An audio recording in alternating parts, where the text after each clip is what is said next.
Ok.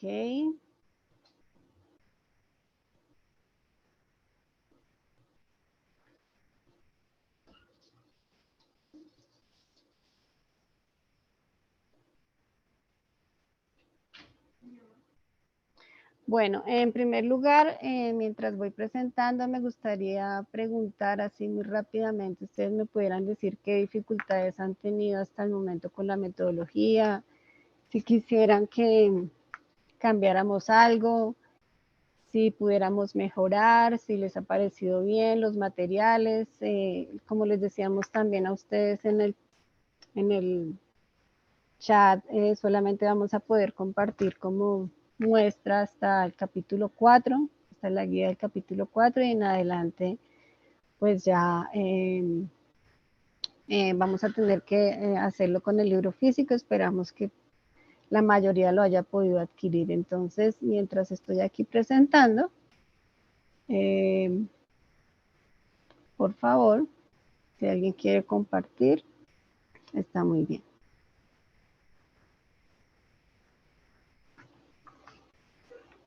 ¿Nadie? Por favor, me indican si están viendo mi pantalla. Sí, señora. Sí, Bueno, se ve. muchas gracias.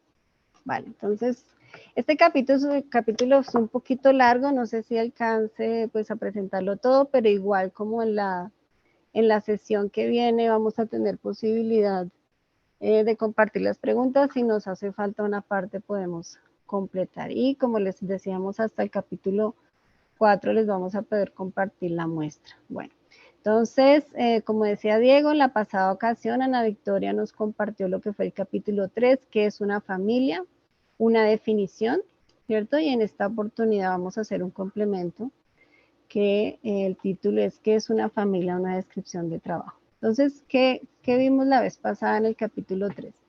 Vimos que la familia es la comunidad primaria ordenada para el aprendizaje, para poder mostrar a Dios, para mostrar su carácter, para mostrar su plan de redención. No es la iglesia principal. Claro, tenemos que congregarnos y allí nos edificamos, pero la familia fue la institución creada por Dios para que sea esa base primaria en la cual podamos reflejar a Dios y enseñar de él, ¿cierto?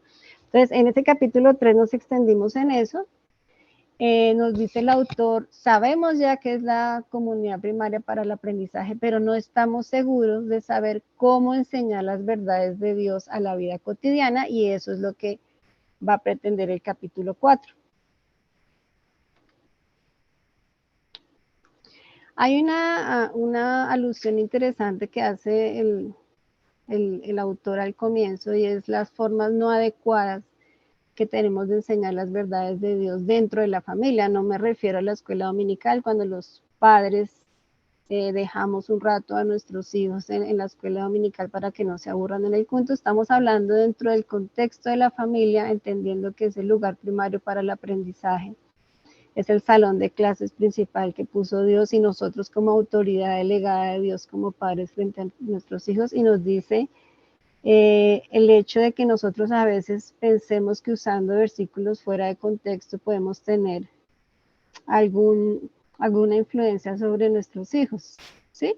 Una manera que lo preferimos es citando algún versículo con la esperanza de que ellos sean motivados a hacer lo correcto. Más adelante nos habla, no ahí mismo, pero me pareció fundamental decirlo, nos habla del devocional familiar. No que sea malo, es importante, pero confiamos que con ese devocional familiar vamos a poder imprimir las verdades de Dios en el corazón de nuestros hijos, y no es cierto. El autor una y otra vez va a estar llamando nuestra atención sobre la importancia de aprovechar la cotidianidad de ellos. Como nos decía desde el Antiguo Testamento, es cuando podemos como padres tener el privilegio de acompañar a nuestros hijos cuando se levantan, cuando se acuestan, de camino, de mañana. Claro, eso implica que tenemos una presencia activa en la vida de nuestros hijos. De pronto los papás a los cuales nos ha tocado trabajar o salir, o de pronto nos hicimos creyentes ya en la edad adulta, incluso con los hijos traemos una dinámica que no es difícil de conciliar, pero cuando somos creyentes nos toca tomar decisiones y nos toca organizarnos como familia para que podamos llevar esas verdades de Dios a nuestros hijos en la cotidianidad y no tengamos que usar a veces el recurso de citar algún versículo fuera de contexto en el fin de semana o confiar que en el devocional familiar que hacemos diariamente o regularmente podamos suplir esto. Bueno, entonces él nos dice que más bien hay 3 temas fundamentales que están de alguna manera en toda situación humana y que esos 3 temas fundamentales, hagan de cuentas, el currículum es como el contenido que debe llenar nuestras familias como el sitio, como la comunidad de aprendizaje. Entonces son 3 temas importantes que él va a desarrollar en este capítulo: la familia como comunidad teológica, la familia como comunidad social y la familia como comunidad redentora. Entonces, como comunidad teológica, él lo va a definir más adelante, diciendo que la comunidad teológica significa que siempre estamos teologizando, siempre estamos viendo cada cosa en referencia con Dios, quién es Él, cómo es Él, cuál es su nombre, qué hace, cuál es su propósito, y que no existen momentos independientes, sino que todo lo que ocurre en nuestras vidas tiene que ver con Dios, sea que lo ignoremos o no. Esa es la comunidad teológica y tiene que ver con el conocimiento que tenemos nosotros de Dios y cómo relacionamos cada uno de los eventos de nuestras vidas con lo que es Dios. El segundo gran contenido, como si nos dijera, mire, usted va a dar una clase en el colegio o en la universidad, y nos dicen estos son los temas. El segundo tema es la familia como comunidad social. Ahí el autor nos va a hablar fundamentalmente de que no solamente fuimos hechos para amarlo a él, ¿cierto? En esa relación vertical, sino que nos hizo seres relacionales también para amar a los demás. Es decir, así como Él nos amó y lo amamos, también nos debemos a las demás personas, y la familia viene a ser esa comunidad social donde se ponen en práctica los mandatos de Dios y va a ser ese referente que usen nuestros hijos para entender ese amor horizontal hacia los otros. Y tercero, la familia como comunidad redentora es en la medida en que entendemos el Evangelio, entendemos la redención, cómo vivimos allí el perdón, cómo vivimos la reconciliación, cómo vivimos el hecho de reconocer que sin Él nada podemos hacer, cómo a través del Evangelio el Señor nos está llamando como padres a que podamos entrenar a nuestros hijos a poder reconocer su pecado, para que puedan percibir la necesidad de Cristo. Estos serían como los 3 elementos fundamentales de contenido que deberían llenar nuestro espacio de aprendizaje teológico frente a nuestros adolescentes y también a nuestros niños. Bueno, entonces empezando con la familia como comunidad teológica, pues el autor nos hace la pregunta fundamental: ¿qué es teología? Y es fundamentalmente el estudio de Dios, su existencia, su naturaleza y sus obras. Todos somos teólogos. Teólogo no solamente es el que estudió teología o el que va al seminario o a la universidad a estudiar teología. Todos somos teólogos en la medida en que tenemos un concepto de Dios, en la medida en que nos relacionamos con Él, en la medida en que todo lo que hagamos va a estar permeado por ese concepto que tengamos de Dios. Entonces, la autora que nos invita con esto, que el dato más importante de la vida familiar, lo que debemos saber en nuestra mente y nuestros corazones, el dato más importante de la vida familiar es que Dios existe y que nosotros somos sus criaturas y que todo lo que hacemos, pensamos y decimos está relacionado, está ligado con esa realidad. Es el principio fundamental. Es difícil en la crianza de nuestros hijos y en el espacio, en el hogar, como espacio de aprendizaje de Dios, obviar estas verdades tan fundamentales: su existencia, el hecho de que somos criaturas y el hecho de que Él es el creador, va a influir de manera importante en todo lo que hagamos en nuestra vida. Acá solamente traigo referencia al primer y fundamental versículo en la Biblia, en Génesis 1:1, que nos dice que en el principio Dios creó los cielos y la tierra, y esta verdad fundamental ahí va a determinar mucho de lo que vayamos a pensar y hacer y de nuestra relación con Dios. Y eso nos tiene que llevar a la pregunta de cómo afecta cada aspecto de nuestra vida el hecho de creer que Dios es el creador de todo lo que existe, y no solamente que es el creador de todo lo que existe, sino que también es el sustentador de todo lo que existe, porque no solamente él fue el creador y se quedó en esos 7 días de la creación, sino que sustenta toda la creación, la gravedad, cómo estamos pegados a la tierra, cómo todo funciona, cómo funcionamos nosotros. Y inmediatamente esto es un ejemplo de entender cómo el hecho de entender eso, de creerlo en el corazón, va a determinar lo que vivimos. Entender que Dios es el creador, que creó todos los seres en los cielos y en la tierra, afecta radicalmente todos los aspectos de nuestra vida. En primer lugar, debe llevarnos a la asombro y a la reverencia, conocer que hay un Dios tan grande que ha creado este mundo, seres innumerables, que es un sustentador sin esfuerzo, va más allá de lo que nosotros podamos entender. Ese Dios tiene que ser digno de absoluta reverencia. Si nos asombramos con su creación, cuánto más nos debemos asombrar del mismo.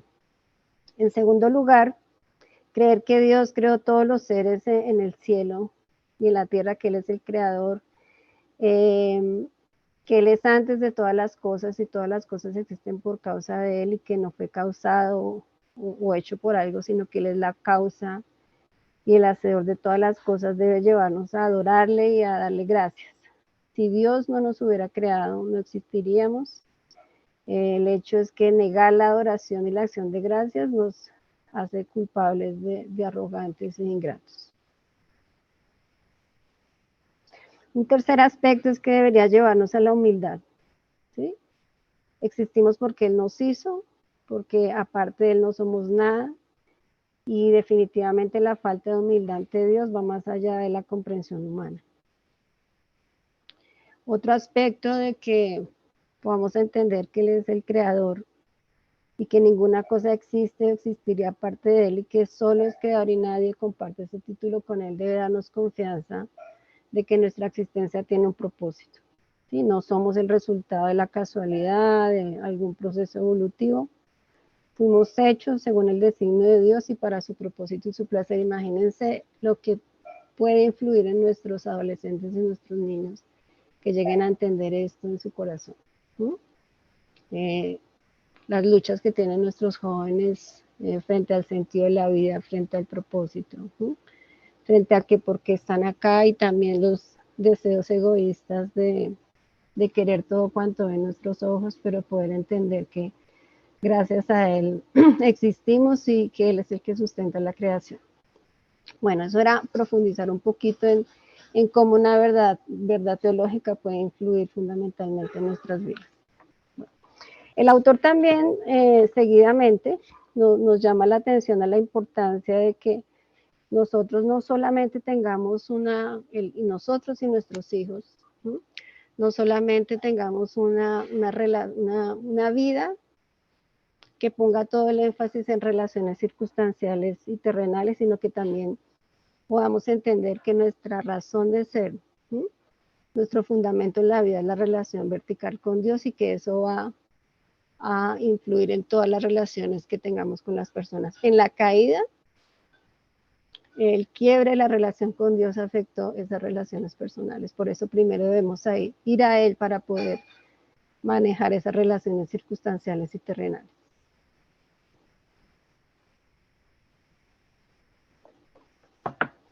Como padres, el autor nos invita a que la meta de todo es poder enraizar la identidad de nuestros hijos en la existencia y en la gloria de Dios, que ellos puedan entender que fueron hechos para Él, que le pertenecen y que son llamados a vivir a su gloria. Más adelante vamos a ver a qué se refiere el autor con vivir para su gloria.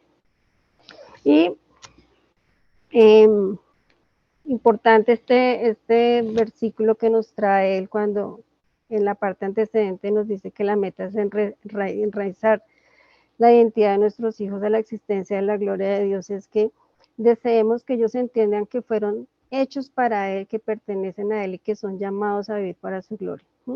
Somos llamados por Dios para hacer teología, para vivir nuestras vidas con una conciencia permanente de Dios, que Él es la realidad que da sentido y forma cada cosa que discutimos y consideramos. Y ahí viene este texto de Deuteronomio 6, 20, 25, donde nos habla de esa tarea de enraizar la identidad de nuestros hijos en la existencia de Dios, que debe ser colocada en la vida diaria. Entonces, cuando un hijo y le presentamos todas estas reglas nos pregunte, bueno, ¿yo por qué debo obedecer todas esas reglas?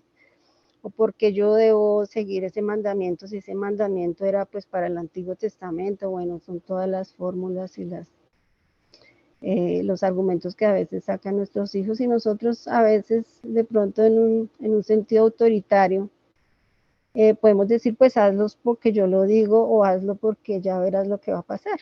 Pero en este pasaje de Deuteronomio, Moisés nos llama a hacer algo muy diferente, y es saber la oportunidad que presenta esa pregunta. Nos instruye a que le digamos al niño que él es un hijo de un Dios de redención, de decirle cómo Dios actuó sobre las fuerzas de la naturaleza para cumplir sus promesas cuando abrió el Mar Rojo, que Dios dio sus reglas para nuestro bien, que su camino es un sendero de bendición. Es establecer la raíz de su identidad en el terreno de la gloria y la bondad de Dios. No voy a leer todo el texto porque es largo. Acá nos está hablando de la historia de cuando salieron de Egipto, ¿cierto?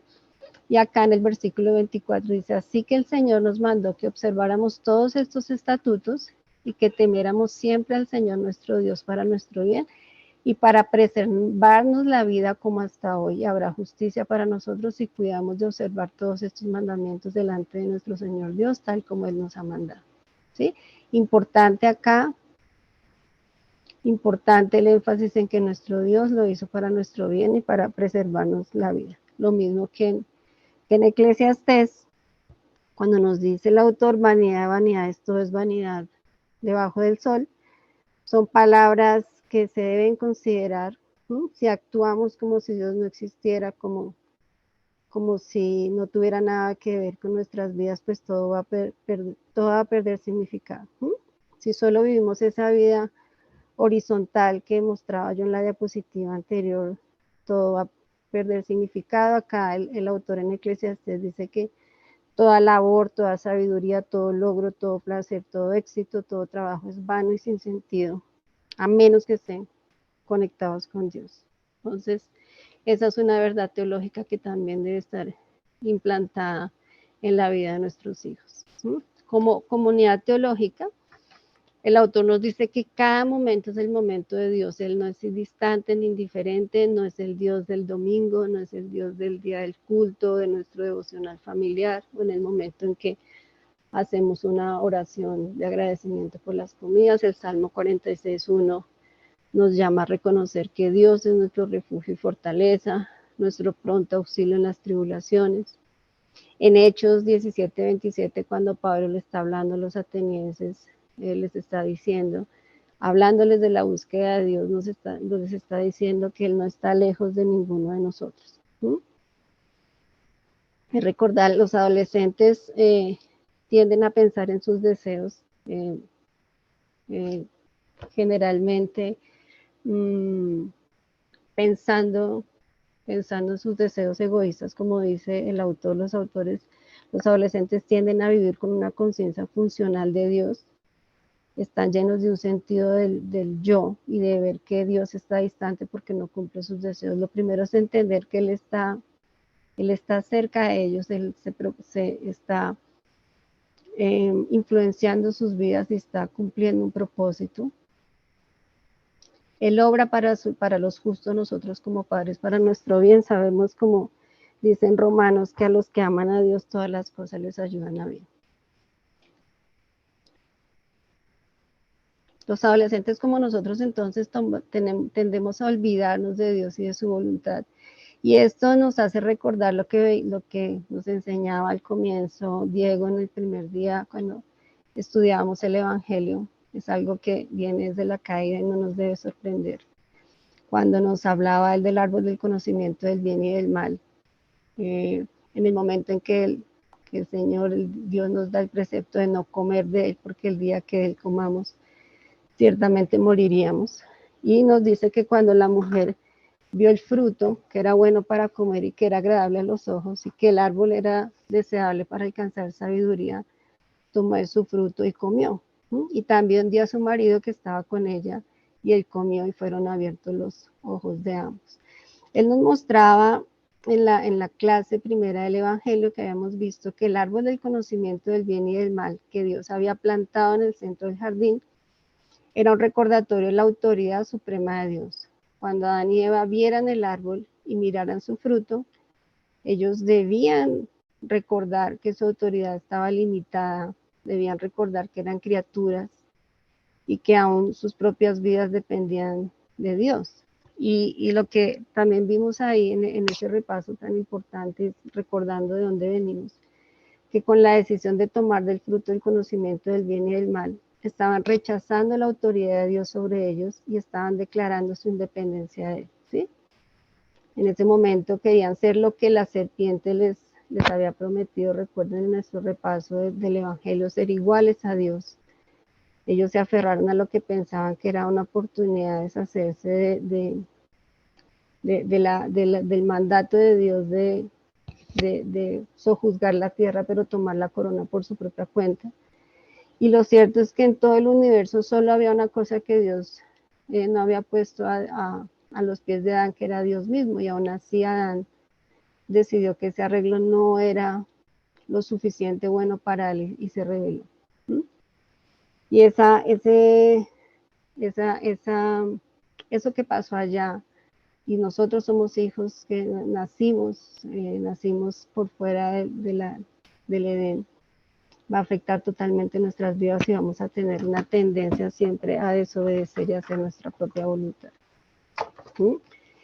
Pero el autor nos recuerda también en el capítulo, en la parte teológica, que siempre hay un plan superior, que en cada situación de la vida familiar hay siempre algo más importante de lo que planeamos, siempre hay un propósito superior que es la voluntad de Dios y el que podamos vivir para agradarle. Significa que Él debe ser el enfoque y la razón de todo lo que hacemos. Sí, Él nos dice ahí, si le preguntáramos a los adolescentes qué es lo que desean, ellos van a decir que quieren ser felices, lo cual no es malo. Ahí los invitaría a estudiar el Salmo 1, yo creo que más adelante en alguna aplicación lo podemos hacer. Que la felicidad como tal no es mala, sino que tiene que ser un resultado de vivir para la gloria de Dios. Y aquí de pronto es bueno que recordemos lo que es la gloria de Dios, ¿sí? Vamos a verlo acá antes de ver el ejemplo que él nos da en Salmo 73. Recordemos que en el Salmo 19:1 nos dice: los cielos cuentan la gloria de Dios y el firmamento anuncia la obra de sus manos. Cuando vemos estas estrellas así, estamos viendo la infinitud y la eternidad de Dios. Un rayo en el cielo nos recuerda sobre el poder y la soberanía de Dios y el temor hacia Dios. Y unas nubes tan hermosas en el cielo nos recuerdan su belleza. Los cielos cuentan la gloria de Dios. Fíjense que ahí los cielos están glorificando a Dios. A veces nosotros como cristianos trivializamos el concepto de vivir para la gloria de Dios. Y vivir para la gloria de Dios tal como lo hacen las estrellas, que son seres inanimados, pero que obedecen a Dios, es poderlo reflejar a Él. Darle la gloria a Dios es poder, con nuestra propia vida, poderle mostrar a los demás quién es Dios, cómo es Él.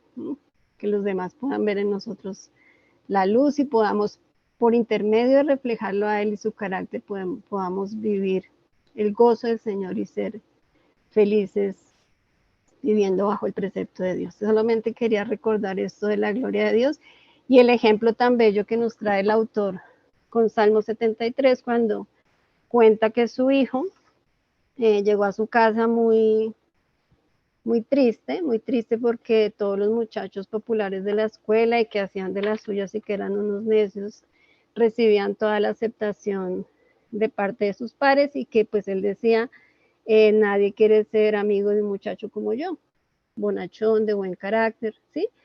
Él le dice el hijo, me iría mejor si fuera un sinvergüenza, ¿de qué sirve ser bueno si nadie lo nota?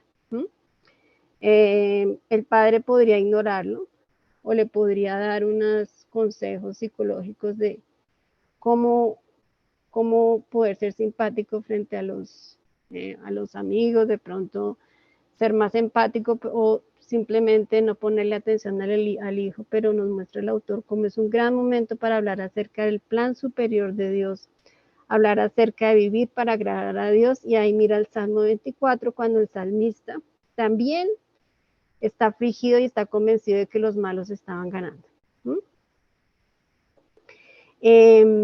Hablamos de nuestro caído y cómo lo malo se aplaude y lo bueno es motivo de burla. Ahí lo está diciendo el salmista, pero nosotros como papás tenemos la capacidad de realizar esas conexiones entre la existencia, la gloria y el plan de Dios y la experiencia de nuestros hijos. A poder hablar a los hijos acerca del propósito de Dios al ponerlos a estas pruebas. Poder hacer la conversación en diferentes situaciones y poder alejar a nuestros adolescentes de su propia gloria y efectivamente poderlos dirigir a un entendimiento concreto de lo que significa vivir para la gloria de Dios. Acá no les voy a mostrar pues todo el salmo porque es muy largo, pero es muy hermoso. Acá donde nos empieza pues el salmo con toda la aflicción de él, ¿sí? De que los malos parecen estar ganando, ¿sí? Pero al final el salmista es confortado y dice: ¿a quién tengo yo en los cielos sino a ti? Fuera de ti nada deseo en la tierra. Mi carne y mi corazón pueden desfallecer, pero Dios es la fortaleza de mi corazón y mi porción para siempre. Porque los que están lejos de ti perecerán, tú has destruido a todos los que son fieles. Pero para mí, estar cerca de Dios es mi bien, es Dios el Señor, en Dios el Señor he puesto mi refugio para confiar en todas sus obras. Es un salmo bastante hermoso en el cual que podríamos usar para conformar a nuestros hijos.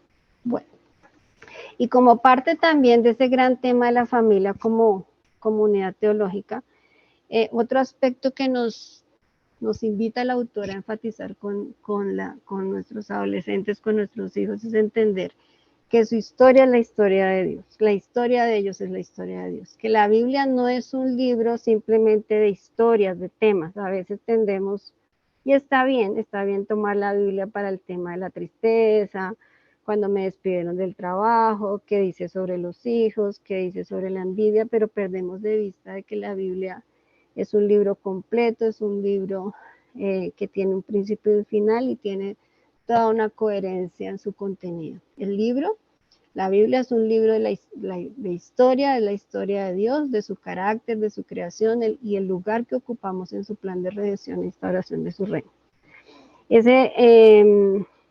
Eso nos haría ver que entonces la Biblia no es una enciclopedia organizada por temas.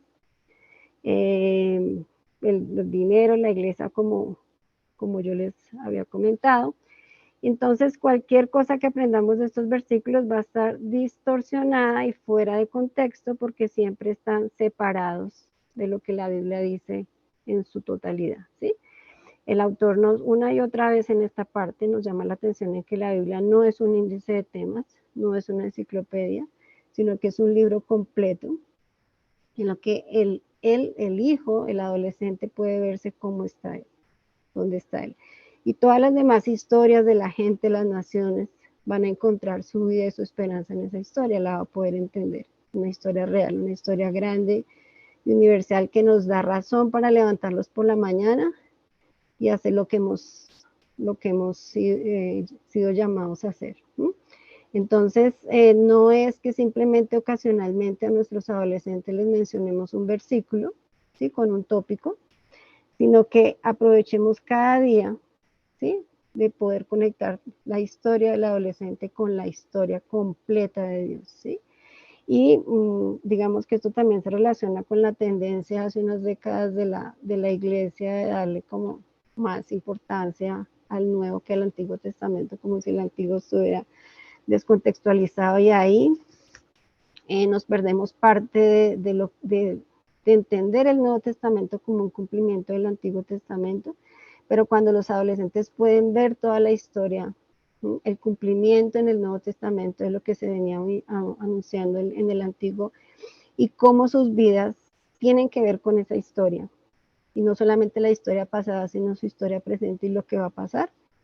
les va a servir mucho frente a cómo viven ellos sus vidas abrumados por su propia historia, que tienden a vivir nuestros adolescentes con mucha ansiedad, con un drama del momento que parece la cosa más importante, ¿sí? Y pierden el enfoque, ¿sí? Viviendo solamente para lo que en ese momento ellos consideran importante, que finalmente son sus propios deseos, una felicidad mal entendida, porque como les decía, la felicidad, Dios sí nos llama a ser felices a través de vivir para Él y para su gloria. ¿Sí? Y en esa búsqueda de satisfacción de esos deseos y de ese placer personal, ellos toman decisiones que después van a lamentar. Por eso es que nuestros adolescentes van a necesitar la historia más amplia, ver sus vidas como parte de algo más grande y más importante que lo inmediato de lo que les sucedió ese día y que afecta su alegría del día o su felicidad personal. Ellos necesitan realmente conectarse a algo más grande que su propia gloria, sino la gloria de Dios, y ver su historia arraigada en la gran historia de Dios. Eso les va a dar una razón para hacer lo correcto y a vivir con esperanza.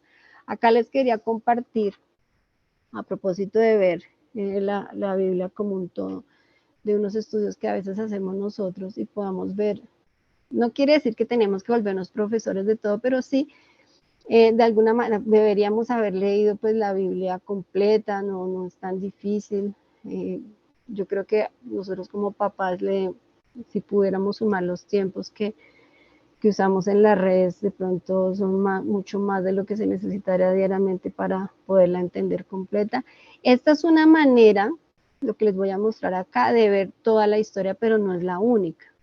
Lo que ustedes están viendo acá, de la historia desde la caída, la pasada por el éxodo, la conquista, la monarquía, la decadencia de Israel, el fin del Antiguo Testamento, la llegada de Cristo, la ascensión y el Pentecostés, y uno pudiera verlo por el reino, pudiera ser. Hay personas que lo miran más por pactos. Bueno, esta es una manera de verlo, es un ejemplo, ¿no? Verlo como el reino de Dios se está instalando en el mundo, ¿cierto? Y que en este momento estamos acá en el reino proclamado, porque lo estamos proclamando, y que Él va a venir en un reino perfeccionado y una nueva creación, ¿no? Poder entender eso que azulito, que estamos ahí. Estos son ejemplos, esto no viene en el libro, de que estamos en los tiempos postreros y que estamos acá. Y vamos hacia una nueva creación, hacia un reino perfeccionado, donde nuestra salvación va a ser completa, no solamente la salvación de la paga por el pecado, ¿cierto? Que nos permitió salvarnos pues de la separación de Dios acá en la tierra y en la eternidad, y la salvación que estamos viviendo ahorita del pecado con la santificación, sino que en un futuro también vamos a estar en gloria, vamos a estar con Él y también salvados de la presencia del pecado. Poder entender eso y que la historia del ser humano y del universo está de alguna manera influenciada por esta historia de Dios.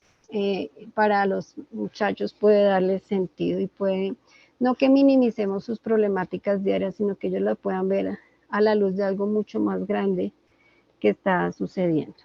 Bueno, eso era en cuanto a esta parte de la historia. Y el último concepto que él enseña dentro de la comunidad, como de la familia como comunidad teológica, es la de confiar y obedecer.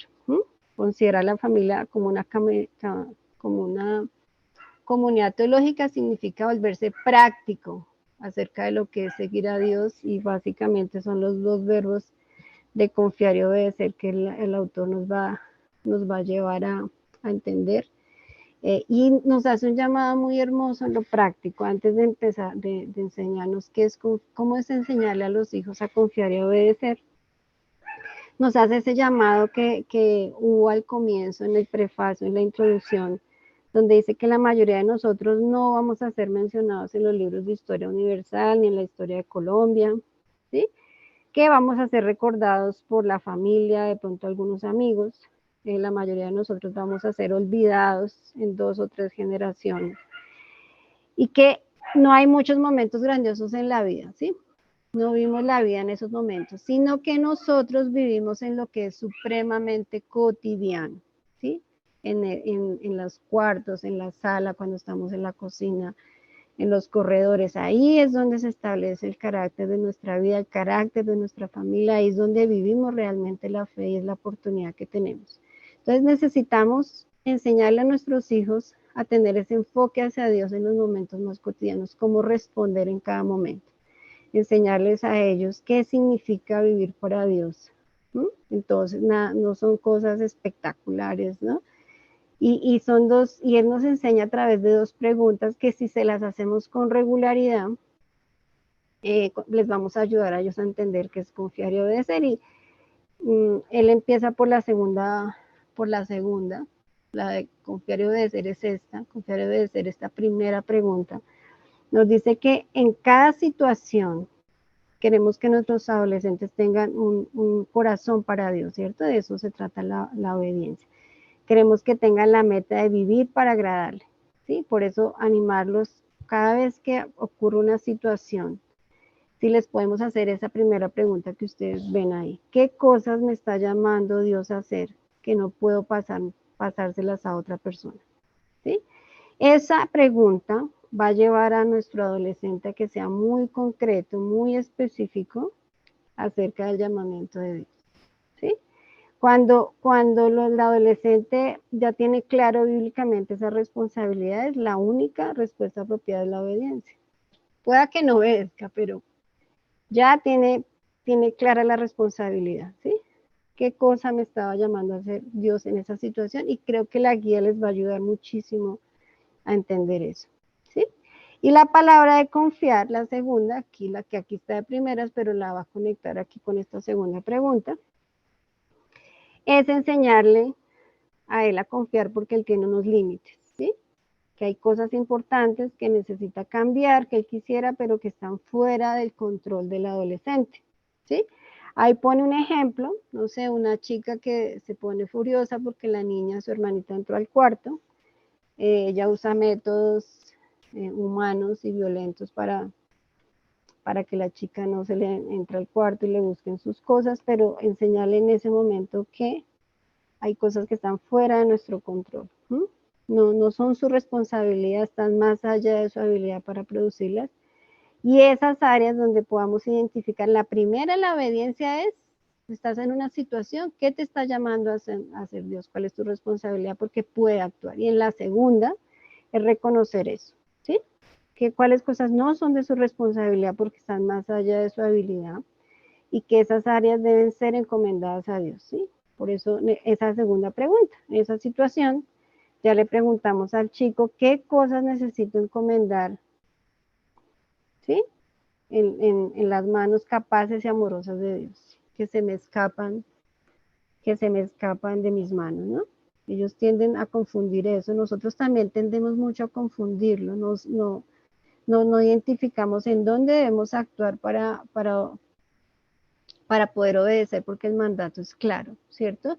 Y en dónde debemos, bueno, y ahí tenemos que orar para que Dios nos conceda esa voluntad, ¿cierto? Y en dónde lo que debemos es confiar, tratar de hacer cosas que son de la incumbencia de Dios y olvidarse de las cosas que Él está llamado a hacer es algo muy común dentro de nuestros adolescentes. Ahí es donde Él dice que la familia es una comunidad teológica, que necesitamos enseñar a nuestros adolescentes que cada momento es el momento de Dios, ¿sí? Es momentáneo, que siempre hay un plan superior, como mostramos allá, que hay una historia más grande y que finalmente pasa eso, que debemos confiar y obedecer. Ese sería como el resumen de la familia como comunidad teológica, poderles mostrar a ellos el plan de Dios, es decir, cuál es el plan de Él, para qué fui hecho, por qué fui creado. Entender también en eso de por qué fui creado, mi relación con Dios y mi relación con los demás, entender mi rol en una historia mucho más grande y entender que somos llamados a confiar y obedecer. Entonces, este llamado de la familia teológica no es solo para el domingo o el momento del devocional, sino que es una vida teológica permanente en cada momento. Bueno, entonces les decía, ya para ir cerrando, que este tema era muy largo. Solamente les voy a dar unos tips de la comunidad social, porque son tres, como comunidad social y como comunidad redentora. acá lo que nos está diciendo como comunidad social es que nosotros también debemos enraizar en los hijos la identidad dentro de la comunidad, ¿sí? Que no es solamente mi relación con Dios, sino que entendamos nuestro papel y nuestro rol dentro de la comunidad, ¿sí? Aquí hay unos versículos que no se los voy a leer en este momento, son Efesios 2 y 3 y Santiago 4, 1, 3, donde dice que la naturaleza pecaminosa nos va a llevar a todo lo contrario, que sea el bien del prójimo y el bien de la comunidad. Eso va a estar ahí. Y el conflicto va a existir porque todos somos pecadores y tendemos a vivir para nosotros mismos. Aquí la conclusión importante en la comunidad social es que nuestra vida es diferente cuando la vemos desde la perspectiva bíblica. La historia de Dios no es solamente la historia de su carácter y la obra de redención, sino que llama a su pueblo a ser un pueblo de Dios. ¿Cómo nos llama a formar una comunidad de amor donde no hay líneas de raza, género, más, lo que más nos divide hoy en día a nosotros? Para Dios, la persona de éxito es la persona, no es solo una persona que lo ama, sino también que realmente ama a su prójimo como a sí mismo. Esto lo vamos a profundizar un poquito la otra semana cuando hagamos el taller. Ver cómo la familia es una comunidad y que va a moldear consciente o inconscientemente esa perspectiva a los muchachos, ¿sí? La familia va a enseñar y va a moldear lo que significa amar al prójimo como a mí mismo. Y eso, ¿dónde se va a ver y dónde va a ser el mensaje más importante? El mensaje más importante no va a ser en el devocional, sino en la manera en que el papá y la mamá hablan entre sí, se sirven el uno al otro, ¿sí? Toman decisiones, resuelven sus diferencias. Ahí es donde más le enseñamos a nuestros hijos. Incluso si tenemos un papá necio o una mamá necia, en la manera como respondemos cuando de pronto el esposo o la esposa se pusieron de mal genio. Ahí les estamos enseñando a los hijos, conscientemente o inconscientemente, lo que es una comunidad de amor. Eso lo van a ustedes a ver en el taller que van a hacer. Por eso la familia va a enseñar y va a modelar ese amor al prójimo, o por el contrario, violarás a dicha norma en cada punto y lo vamos a enseñar a ser unos individualistas y egocéntricos. Y el último punto, la familia como comunidad redentora, eso también lo vamos a profundizar en el taller. El autor nos enfatiza en que es normal que en el contexto de la familia veamos todas las crudas realidades del pecado, ¿sí? Entonces, en el contexto de la casa, la familia es un lugar de promesas incumplidas, sueños rotos, el niño que era tan lindo se vuelve rebelde, el novio que me quería tanto se vuelve de mal genio, la mujer está celosa o está indiferente y va a ser el conflicto va a estar en todo el tiempo presente como producto de la caída. Entonces, el llamado del autor va a ser que admitamos humildemente esta realidad y nos abra las oportunidades maravillosas dentro de la familia para enseñar la redención. Esto ya no lo voy a explicar más porque lo vamos a hacer en el taller, como también desde lo que nos hablaba Diego en la primera clase, esas relaciones rotas, esa culpa y esa justificación van a venir desde la caída y las vamos a traer todos, porque nacimos fuera de Edén, las vamos a traer y las vamos a arrastrar. Eso también se va a ver mucho más allá. Y el llamado del autor y la clave para tener una familia funcionando como una comunidad redentora, donde el evangelio sea ese pegante que une a la familia, van a ser padres que confían en Cristo y están listos y dispuestos a confesar sus faltas a sus hijos. O sea, el evangelio empieza por los mismos padres, como varias veces nos ha estado enfatizando el autor. Ya son un poquito más de las 8. Voy a dejar de compartir, solamente pues invitarlos a que puedan terminar el taller y podamos profundizar en estas verdades y discutir en la próxima reunión sobre la guía. Es muy bonita la guía porque les cuento que la guía retoma estos 3 conceptos del autor: la familia como comunidad teológica, como comunidad social y como comunidad redentora, pero además tiene 3 objetivos la guía, por eso yo los invito a que la hagamos. La primera objetivo de la guía va a ser animar a los papás a estructurar su familia de una forma que promueva el enseñar, ¿sí? no podemos ni siquiera empezar a creer que nuestros hijos van a aprender verdades importantes, ¿sí? En unos pocos segundos, ¿no? Tenemos que en realidad promover el enseñar permanentemente. Eso va a ser lo primero, entender que somos unos maestros a tiempo completo en nuestras casas. Segundo, el objetivo de la guía va a ser ayudar, como el autor ya nos dijo, el deber ser, va a ser ayudar a los padres a conocer con destreza los temas bíblicos, ¿sí? Un papá no puede darle algo al adolescente que él no tiene, ¿sí? Sí, yo les voy a enviar las diapositivas, sí señora.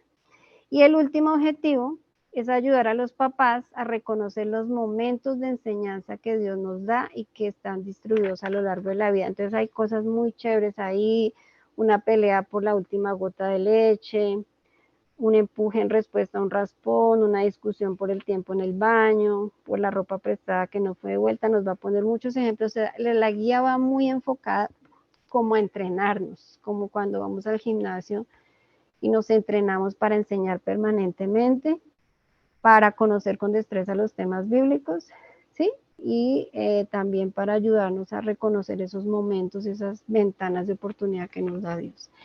Eso era, pues me excusan que me pase un poquito eso que vole, porque el tema, este es de los capítulos más largos, pero como les digo, voy a profundizar un poquito en los dos últimos y hacer el taller la próxima clase y seguir con la exposición del 5. No sé si tengan algún comentario, pregunta adicional.